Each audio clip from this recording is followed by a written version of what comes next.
Great Expectations by Charles Dickens. Chapter 38. If that staid old house near the green at Richmond should ever come to be haunted when I am dead, it will be haunted surely by my ghost.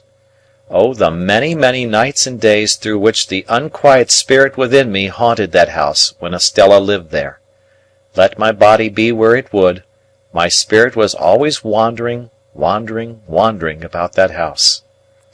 The lady with whom Estella was placed, Mrs. Brandley by name, was a widow, with one daughter several years older than Estella.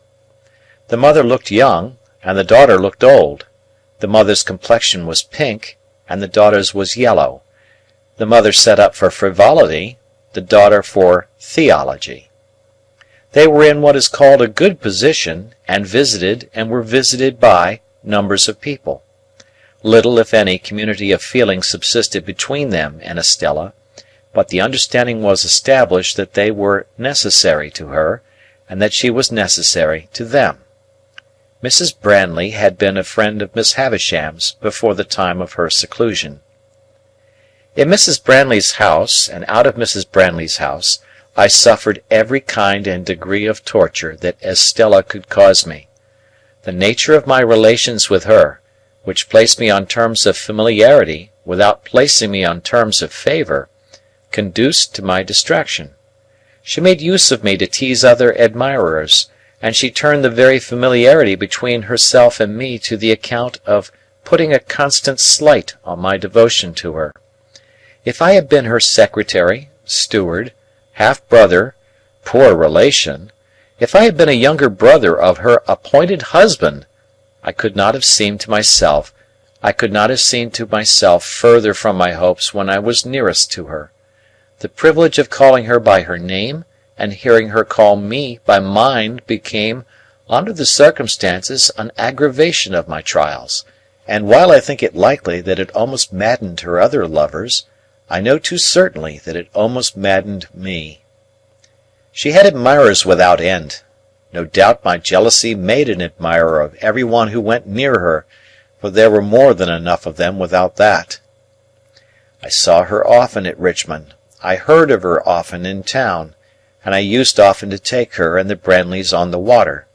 There were picnics, fête days, plays, operas, concerts, parties, all sorts of pleasures, through which I pursued her, and they were all miseries to me. I never had 1 hour's happiness in her society, and yet my mind all round the 24 hours was harping on the happiness of having her with me unto death.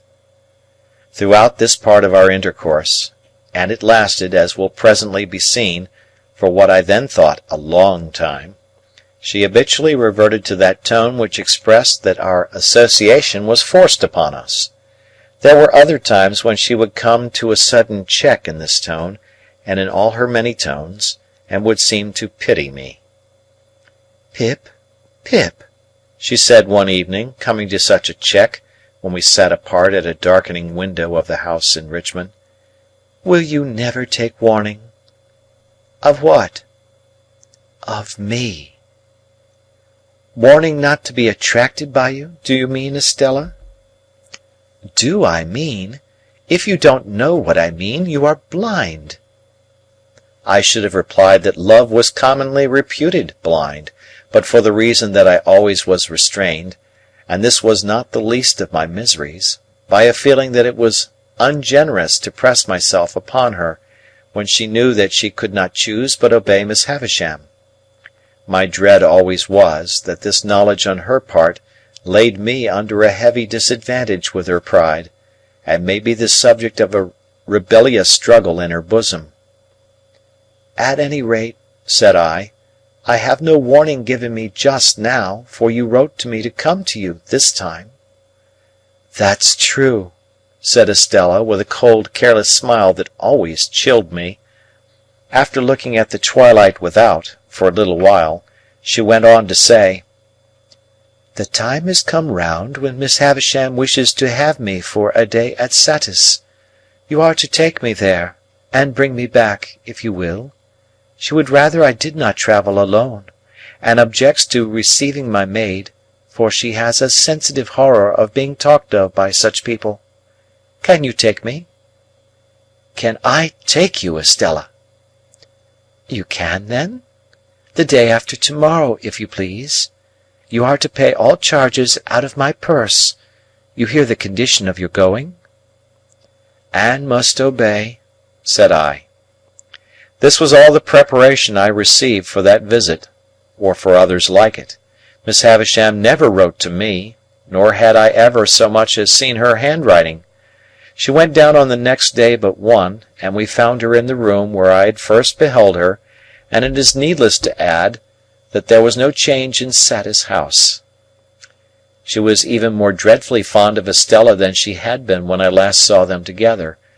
I repeat the word advisedly, for there was something positively dreadful in the energy of her looks and embraces.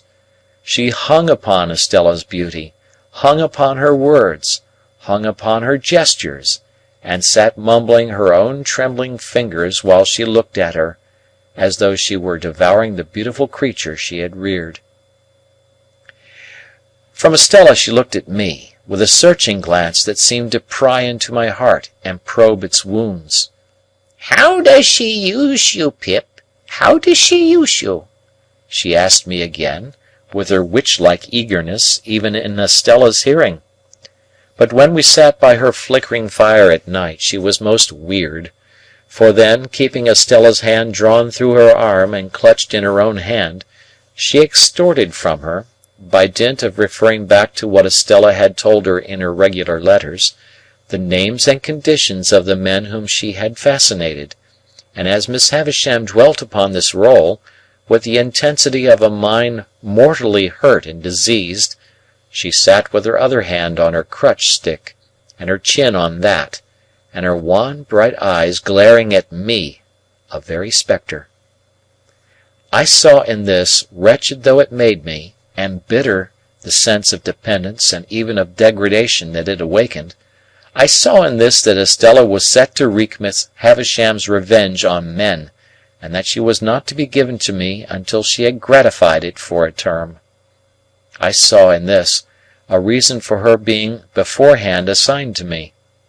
Sending her out to attract and torment and do mischief, Miss Havisham sent her with the malicious assurance that she was beyond the reach of all admirers, and that all who stalked upon that cast were secured to lose. I saw in this that I, too, was tormented by a perversion of ingenuity, even while the prize was reserved for me. I saw in this the reason for my being staved off so long, and the reason for my late guardian's declining to commit himself to the formal knowledge of such a scheme. In a word, I saw in this Miss Havisham as I had her then and there before my eyes, and always had her before my eyes, and I saw in this the distinct shadow of the darkened and unhealthy house in which her life was hidden from the sun. The candles that lighted that room of hers were placed in sconces on the wall.